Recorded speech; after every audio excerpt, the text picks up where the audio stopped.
long-term unemployment benefits. Nearly 1.3 million Americans out of work count on that money to provide for their basic needs. Republican critics say that cutting the program will force people to find work. Democratic House Minority Leader Nancy Pelosi has repeatedly tried but failed to sell the economic merits of keeping the program alive. The economic impact is clear. Every dollar spent on unemployment benefits grows the economy by $1.52, according to Moody's Analytics. $1.50 for every dollar we spend, and that's a conservative estimate. Joining us now from Washington, D.C. is Sabrina Siddiqui. She's a political reporter for the Huffington Post. Sabrina, thanks for coming on tonight. Senate Majority Leader Harry Reid says that he will schedule a vote on extending unemployment benefits the first week in January. What are the chances for this passing? Well, I think it will be an uphill battle. Democrats are confident that they can fix this problem retroactively, but Republicans have shown little interest in extending unemployment benefits. Many of them have said that they would require so spending cuts elsewhere in order to pay for the cost of extending unemployment benefits. And then, of course, you have that conservative wing of the Republican Party in both chambers, the Tea Party Republicans, who are just going to oppose outright extending unemployment benefits, period. So it'll be up to Republican leaders John Boehner in the House and Mitch McConnell to once again try and appease the Tea Party as well, or at least pass something with majority Democratic support, which, as we know, is something that John Boehner has only been willing to do so many times. Robert Johnson is the director of Morningstar, an independent investment research firm, spoke about the potential impact on retailers and banks. Listen to this. Okay, that last check comes out on December 28th, and then if what had been enabling to make that car payment or that home payment had been the unemployment benefits, if that goes away, then it might create some pain at some financial institutions as well. What sort of influence will the financial institutions and businesses have on Republicans in this debate if they're the ones who can say, hey, this is also going to hurt us? I think they can have some influence. Certainly, we're already in the holiday season. Retailers have already said that spending is down, that shoppers aren't coming out and spending as much money as they would be in the holiday season because the economy continues to struggle. So there is always that argument. At the same time, there's such a fixation on deficit reduction in Congress. Republicans are adamant that they want to continue and reducing government spending. And one of the things that they tend to go after, especially this year, are the social programs, the programs that benefit the low-income Americans across the country, and that's sort of where unemployment benefits also land. You know, there was a big conversation around food stamps earlier this year. Food stamps were also cut, so it's not entirely clear that retailers will be enough to convince Republicans, even with respect to unemployment benefits. They'll really have to be hearing it from their constituents in their districts, many of whom are impacted by the expiration of unemployment benefits. This isn't a Democratic or Republican. So I think if they hear it from their constituents at home, especially while they're there right now for recess, then that might be a motivating factor. And yet the issue of the deficit has largely gone away because the deficit has been shrinking as the economy starts to heat up. But there is still this ideological opposition to unemployment benefits. And Senator Rand Paul, Republican from Kentucky, he's been leading the charge on that. Here's what he said about ending long-term unemployment benefits.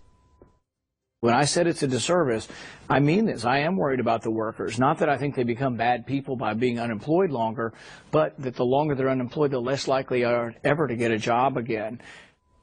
Sabrina, how many Republicans in the Senate or even the House share Senator Paul's view?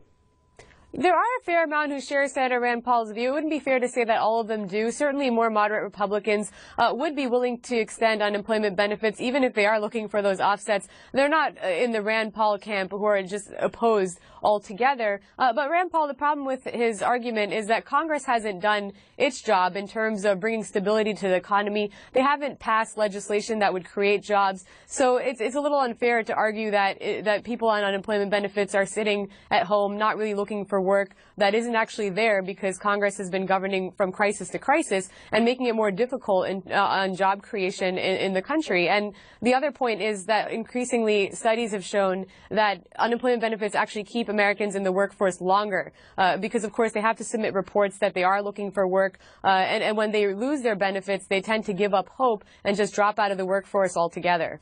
There's a Democratic research firm called Public Policy Polling, which has done a poll on this particular issue, particularly in House Speaker John Boehner's own home district in Ohio. And according to their poll, 63% of voters want the fund extended, 34% do not.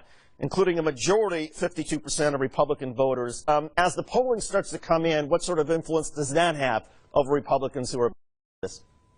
I think it might have some influence. Some of these polls are done by Democratic-leaning firms or groups that actually want to see the unemployment benefits extended. So you kind of sometimes have to take the results with a grain of salt. But you know, it's certainly not going to be a wedge issue in 2014 that unemployment benefits did or didn't get extended. The unfortunate reality is that domestic programs are typically not enough to motivate voters to kind of go out to the polls and vote on those issues alone.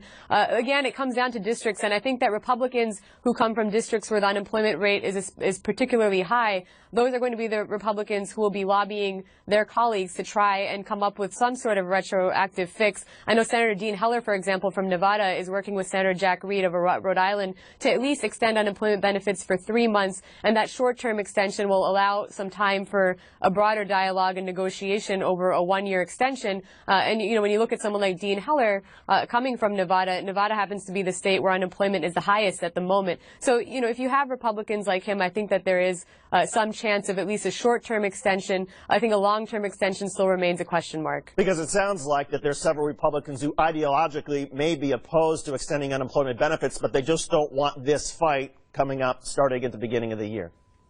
They don't. You know, we did kind of come off on a good faith effort with the budget, and I think that they will kind of want to maybe extend that bipartisanship into the new year. They've already talked about how that might set the stage for immigration reform, for example. The reality is with unemployment benefits, maybe it might be attached into the broader debt ceiling conversation. Certainly the president has maintained he won't negotiate over raising the debt ceiling, but Republicans have said they will look to get something out of it. It could be that Republicans try to negotiate and say, you know, you give us some spending cuts in exchange for raising the debt ceiling, we'll give you unemployment benefits for another year. I don't think that, again, the White House or Democrats will engage in that kind of hostage-taking scenario, as they call it. So maybe it'll have to come through another bill the Democrats bring to the floor that involves spending cuts where they can kind of attach unemployment benefits and say, you know, these savings in this farm bill will make up for the money that we're going to spend on unemployment benefits. Sabrina Siddiqui with the Huffington Post. Sabrina, thanks for coming on the program. Thanks so much for having me. You're welcome. It is now time to see what